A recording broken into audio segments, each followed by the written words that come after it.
Hello once again, and welcome to the Facts Matter podcast, brought to you by the Citizens Research Council of Michigan, unabashedly unbiased and passionately dedicated to the idea that good policy starts with facts, not politics. Today, the 2025 road funding package that passed the legislature is in our focus.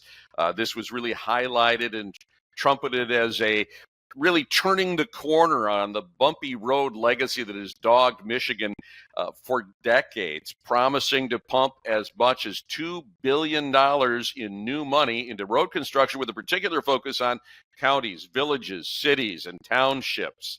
The question is, will all of those revenues actually arrive?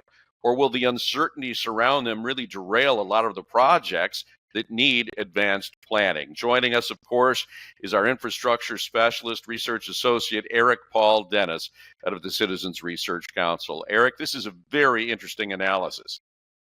Thank you, Guy. My pleasure to be here. Thank you for doing this again. There is so much to unpack here, much of it good, as you have pointed out. And in previous discussions in podcasts, we have said that this is actually on many levels quite encouraging. But there are a lot of disappointments and also some clouds of concern. So let's start with that. As you look at this, and as it is presented now, only 30% of the revenues that we're talking about here, the new revenues, are guaranteed? Roughly. And I think there will be additional. So the revenue that's guaranteed, one thing that this package did that I think is a good thing is it repealed the sales tax on motor fuels and replaced that with a roughly equivalent increase in the motor fuel excise tax. So that will send, by fiscal 27, just over $1 billion of new dedicated funding to our roads program. It's a little bit more complicated because this package also repealed a $600 million earmark that was coming from the personal income tax. But so this nets out to, in this fiscal year, fiscal 26, just a little bit over $100 million in new revenue over what would have been the expected baseline. But so that is pretty much guaranteed, and it will be delivered on a normal monthly schedule as road agencies have always come to expect it. And I guess one of the good parts of this, and we've laughed about that, this is kind of, if we put a headline on this would be the good, the bad, and the ugly, or maybe the good, the very uncertain, and what could be ugly. But it's a more honest, for someone that's filling up their car today, it's a more honest way to fund our roads. They now know that every dime of tax that they pay at the pump is going to road construction. It's not being siphoned off somewhere else. Yeah, I think so. And I don't have a personal philosophical opinion on if a sales tax should be applied to motor fuels. I don't know if it's good or bad, but it is unusual. Only 4 other states do this. Right. And so it's become, I think, a real sticking point in our policy discussions. People say we have this high gas tax, and then other people say, yes, but not all of that goes to roads. A lot of that goes to schools. And then we kind of get stuck there, can't move forward. We're now past that point. Nearly all of the money, the tax revenue that is paid at the pump, will go to the roads program. Okay, so in addition to our traditional funding source, the gas tax, if you will, there is now a new excise tax that will fund roads. But there's also some additional sources of funding that were put into place to kind of backfill some of the funding that was expiring or that was being done away with. And that is where we may see some problems, correct? Yeah. So we have, in addition to the new revenue that will be provided by the increased fuel tax, the package provides revenue from a new marijuana wholesale tax. So that tax is now being challenged in court, and we really just don't have any idea if or when that will be available at all. The rest of it is coming from an earmark in the corporate income tax, which is not being challenged, but that earmark will only become available once $1.25 billion of other uses take priority. So only after the corporate income tax revenue reaches $1.25 billion will this road funding pot start to be filled. Okay, and for those that are listening on SoundCloud, we're going to apologize in advance, but we've got some visuals here for those of you that are going to be watching this on YouTube. Can you share with us what historically that corporate income tax, that benchmark has been? Because as recently as 2020, it was significantly lower. The way that the corporate income tax is constructed now, it was completely redone in 2011. So under current law, this is what the revenue from that tax has been since it has been in place in the way that it is written now. And so going back to 2012, we had less than $500 million of revenue. Again, we need $1.25 billion to even begin feeding this new road fund, and that didn't start happening until 2021. In the last couple of years, so to meet this full earmark for fiscal 26, we'll need at least $1.4 billion in CIT revenue, and we may have that. We were quite a bit above that in fiscal 24, but if we kind of come back to a baseline trend, we may not have that full earmark even for fiscal 26. And so the earmark is ramped up from 26 to 30. It starts out at $688 million, ramps up to just over $1 billion. So by 2030, we're going to need about $2.3 billion, which we've only met in 2023. So it's really unclear if we're going to have that full earmark. And if we hit a recession or something like that, we may not have any of it, which isn't the only problem, because I think it's likely that we'll get some of this, maybe all of it. But the Treasury probably can't deposit that into this new roads fund until they are sure that they will be able to, which may not happen until books close in the following fiscal year. Okay. And we really shouldn't overlook, even if more road funding is going out to road agencies, this level of uncertainty really causes a problem for them.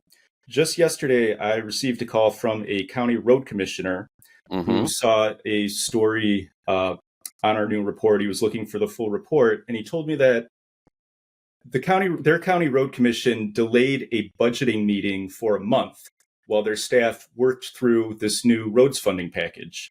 And then just yesterday, their staff told them, everything that we've came up with, throw it out. We're actually going to assume no revenue from the neighborhood roads fund for fiscal 26. And so that was a month that this large county's road commission staff was working on this budgeting problem that became just wasted effort. So these are the kind of inefficiencies and wasted efforts that is imposed by the uncertainty of this legislative approach that I don't think the legislature really considered. Well, and we should point out that also the wholesale marijuana tax that, as you point out, is being challenged. If they are successful in getting an injunction, that will delay distribution of the funds, if not collection. And even if it is collected, it could still delay distribution, because probably the smart play for the state would be to put it in escrow in case they fail. I believe so, yes. It would be, an injunction may or may not happen. If the injunction happens, there will be no revenue to distribute. If the injunction does not happen, it will be sent to the Treasury, but I don't know if the Treasury would be comfortable or not actually distributing that to the roads fund, because until legal challenges are exhausted one way or another, because it may have to go back. And then, as you pointed out, just this air of uncertainty can certainly throw sand in the gears for these road commissions that really need a 3 to 5 year horizon of certainty in order to move forward with long-range planning and execution. Yeah, at least the longer you can plan in advance, the more rational your plans are. So large road agencies typically try to have at least 10, 20-year asset management plans, but specific projects start being planned or programmed 3, 4, 5 years in advance. So at least that far in advance, it's really, really important to have a pretty good idea of how much funding you're going to be working with. Otherwise, you could be planning projects that you have to scrap, or maybe you'll have more money than you know what to do with, and you have to figure out how to spend it without really thinking about it. So this neighborhood road fund really throws a lot of those planning processes into disarray. And I want to, there's probably a bigger picture look here at all the different funds now and the degree of complexity, because the criteria to access those funds have changed. I want to get to that in a moment. But first, let's do for a moment, press pause on the uncertainty piece and talk about the good news, which is if everything goes according to the legislature's plan, we could see an additional about $2.2 billion, is that correct, in road funding, say in 2027 when all of these things are fully implemented? Yeah, so this is actually inflation adjusted to real 2025 dollars. So and not the CPI, we should point out. This is inflation adjusted for road building, right? Which is, this is really significant because, I mean, this is a much more honest look than we might otherwise get, because road building inflation has been hotter than the CPI. Yeah, and it typically is. So, kind of a general rule of thumb for the CPI is to assume 3% year over year. A general rule of thumb for road construction costs is to assume 4% year over year. But Michigan has done something pretty cool in 2020. Well, it was updated for 2022. The Michigan Department of Transportation funded a study by Western Michigan University that looked at all of MDOT's bid sheets over the previous year. So for, I think it's 2013 through 2022, I have a very good estimate of how much highway construction costs for MDOT have inflated very specifically. So for example, in 2021, we had that very high post-pandemic inflation period. The CPI for that year, I think, inflated about 8%. Road construction costs inflated about 18%. So I used both of these figures in this inflation adjustment. So since we had... Which makes this even more encouraging when you look at what we can do with these inflation-adjusted dollars, a 96% increase over 2015. Yeah, so in real terms, as of 2027, if all of this money were to become available, we would literally be able to be putting down about twice as much pavement as we were in 2015. That's really a staggering amount, and you can see why there was so much initial enthusiasm and encouragement over this legislative package. Yeah, I mean, the 2015 package did a lot of good things. If we were to look at our budget in nominal terms, the state revenue sharing, we've been going up and up and up. But the inflation adjusted terms don't always do that.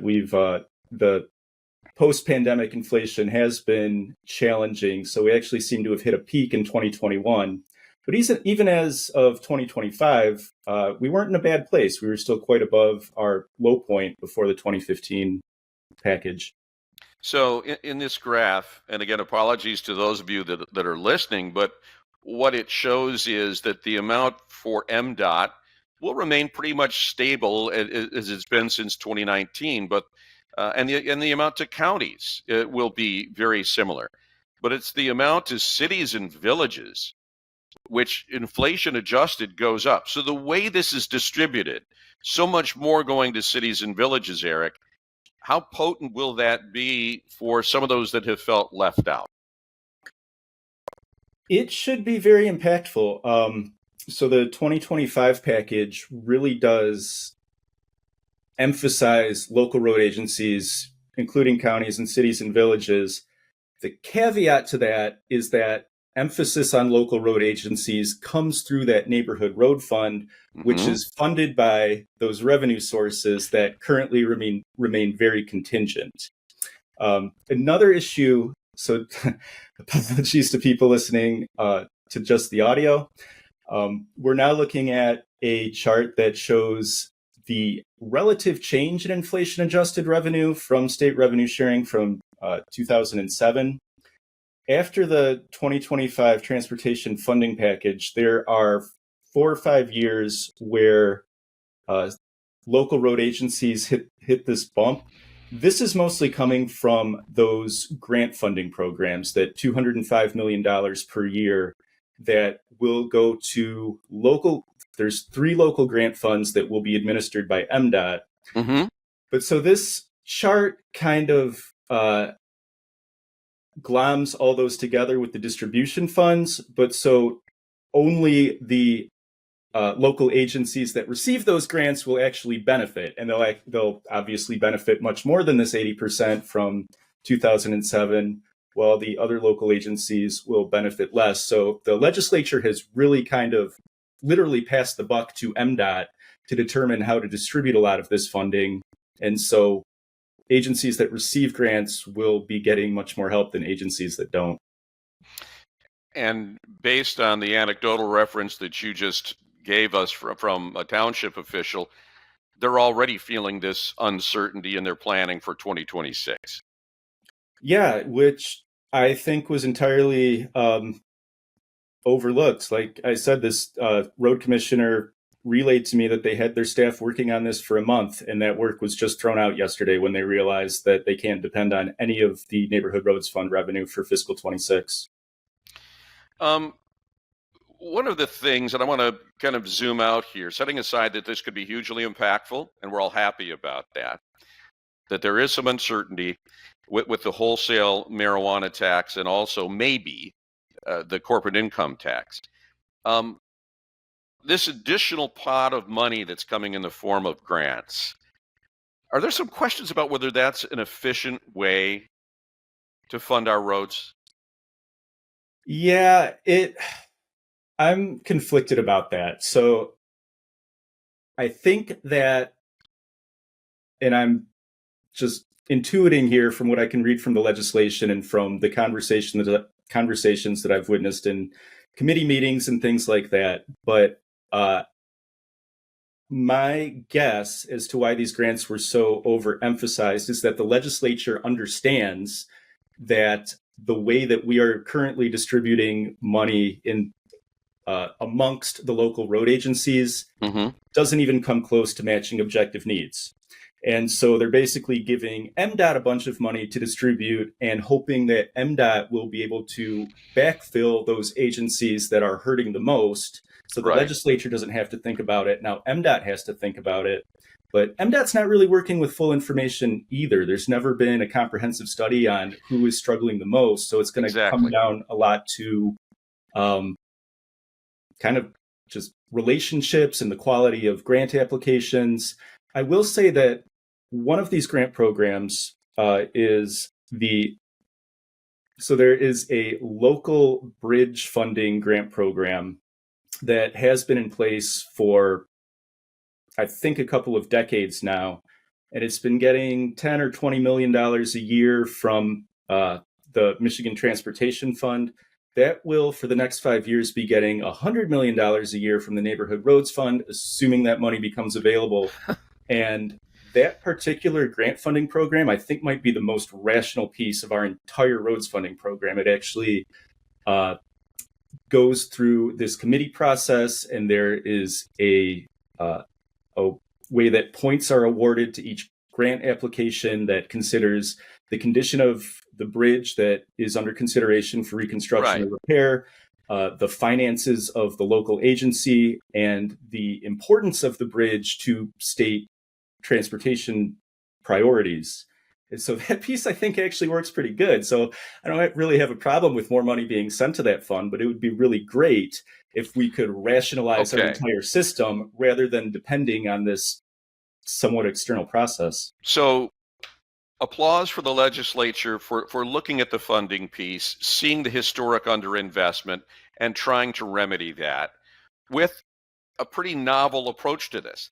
The problem is they've only handled funding. They haven't handled the fact that this is still, in large measure, an ineffective and inefficient way to fund our roads, correct? Right. We're throwing more money into a system that needs significant reform. Yeah, I have tried to get to the bottom of like which local agencies are most underfunded. I'm sure there are some now that are fairly reasonably well funded, but there are so many components that go into that, and most of that data hasn't been collected, and I don't have the resources to do that. But it would take probably about a 5 million 2-year study funded by the state to really figure that stuff out. Mm-hmm. And the legislature funds those kind of studies all the time. In this recent package, they funded $7 million to investigate a road user tax. But with a more efficient and more effective system, you could save that money in a year. I think so. I think we could be getting maybe 20%, just roughly more efficacy of any funding that we spend just by thinking about how we're spending that funding, not only in terms of distribution, but accountability. Also, and we're running a little bit over time here, apologies, but we now have the Michigan Transportation Fund. We have the Neighborhood Roads Fund. By creating separate funds and separate criteria for accessing those funds, I mean, I know there are matching requirements in some cases with the MTF. Just by adding more complexity to this, are we hurting ourselves and the system for funding? Yeah, I mean, it's road agencies from MDOT all the way down to the smallest village are already, it's really hard to figure out what they're supposed to do with any funding that they get. Whether they have to come up with matching dollars for a particular project, depending on what the source of those revenues will be and how much of a source they're going to get from the MTF for that project and how much maybe neighborhood roads fund dollars. That's a brand new complication that's just been stacked on top of all of dozens of other complications that have been written into various legislatures over the decades, reflecting shifting priorities. And so this Act 51 now is over 100 pages long. It's really kind of impossible to specifically figure out. Let's handle two things that are often flies in the ointment with any kind of major tax or funding package, and that is, are the assumptions made, in this case by the House fiscal or Senate fiscal agencies, are they good assumptions? Will these different revenue generating schemes generate the amount of revenue that is assumed? In the case of the fuel tax increase, it's going to be pretty close. So our fuel tax complements of the 2015 road funding package is now indexed to inflation, CPI inflation, not highway construction cost inflation, which means we don't quite keep up with costs. Mm-hmm. But that is pretty predictable. So we can rely on that, give or take a few percentage points. So again, good job on the part of the parties involved here and the stakeholders that they did a good job. This funding model is not based on rosy assumptions. And also, I've heard some chirping on social media from people saying, look, this marijuana wholesale tax is just going to drive people into the black market. It's going to be like California. We will see a precipitous drop in tax revenues in general from marijuana as a result. Has that been factored into these assumptions at all? It has. When I first started evaluating this package, I was fairly skeptical of especially the initial estimation. The annualized estimated revenue from that tax was $420 million, which just seems like a very odd coincidence. It's since been re-revised to $417 million on an annualized basis. But I found a footnote in one of the Senate fiscal agency documents that said when they came up with that $417 million number, they actually did assume, I believe it was a 14% reduction in retail sales. So they acknowledged that the additional tax, the additional cost will tamp down overall sales. That was factored into their estimates, which gave me enough confidence to adopt their estimates rather than trying to figure it out on my own. All right. It sounds like you dotted a lot of I's and crossed a lot of T's with this, Eric. And as a result, we've got an analysis that really will hold up under scrutiny, I think. So as is the kind of the final takeaways here, one, the marijuana wholesale tax, approximately $400 million. I don't know how many of that how much that means in terms of road miles paved, but it could be a significant amount of money that will be delayed or put into jeopardy. Yeah, I can't speak to how that court claim is going to go, but at the very least, the state asked for it to be dismissed and it hasn't been dismissed. It looks like it's going to go through the legal process. So it could be, if it becomes goes through appeals and stuff like that, even if it's ultimately upheld, it could be years before any of that money comes down to the road agencies. And we should hope that the economy keeps on humming and that those corporate income tax revenues stay at the level that they have been at, because of depression there. The dollars that don't make it are going to come out of that neighborhood roads fund. Any final thoughts here, other than the fact that hopefully somebody will come up with the idea that we need to have a soup to nuts review of how we do this in order to eliminate efficiencies, make it more needs-based, make it make more sense? No, I think that's the crux of our argument. The legislature had theoretically been talking about road funding all year, but really not much was done formally about it, formally considered in legislation until the final days, and some of it after the final days of the previous fiscal year. And so there's really not much of an excuse for this to have been done in such a rushed manner as it was. They've imposed more complications, more inefficiencies to our system, when really I wish they would just think harder about how we're spending this funding rather than focusing on how much funding there is. Well, and we know that the funding is still being routed through the county road commissions. We love our county road commissions. They do a great job, but there are still townships that are feeling uneasy about whether or not they won't get shorted in that process, having to go hat in hand to the county. Yeah, some townships, especially our largest incorporated townships, are in a weird place. We have townships with more than 50, 60, 80 million people. If they were cities, they'd be among the largest 20 cities in Michigan. You said 80 million. I'm sure that was a mistake. 80,000. Thank you. Thank you.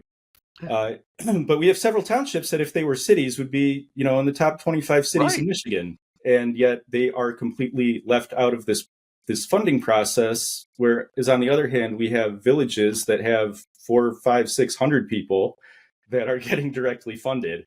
And this is just a historical anomaly going back to when Act 51 was passed 75 years ago. Townships weren't a thing. Even a village of 300 people might be kind of important, but we're in a different world now. We need to think about this differently and figure out, what transportation funding should look like in 2025 and moving forward. They were a thing, but they were populated more with corn and cows. They were mostly squares on a map. Now they look like a city, quack like a city, and I think it's time, at least in road funding, to recognize that they should be treated as such. Eric Paul Dennis, as usual, very comprehensive, very thoughtful, and hopefully we can smooth out the bumps in the funding process so that we can smooth out the bumps on the roads. Thank you so much for your time and for being on Facts Matter. Thank you, Guy. And we want to remind you, it is the season of giving. We missed Giving Tuesday, but no fact tank can run on fumes. And if you have it in your heart to support this kind of fact-based analysis on the policies that impact you, your family, your business, we sure would appreciate a contribution at crcmish.org. That's crcmish.org. Again, thank you for your time. Until next time on Facts Matter, I'm Guy Gordon. Take care. The Citizens Research Council of Michigan has been providing lawmakers, academics, the media, philanthropists, business leaders, voters, and all Michiganders with factual, unbiased, independent information on significant issues concerning state and local government organization and finance for over a century. Our research is available to you. Go online at crcmish.org and on all the social media platforms Twitter, Blue Sky, Facebook, Instagram, LinkedIn, and download our research. Check out our numerous papers and blogs and listen to our podcasts. And while you're there, please consider supporting our research with a donation. This has been a Facts Matter podcast, a presentation of the Citizens Research Council of Michigan.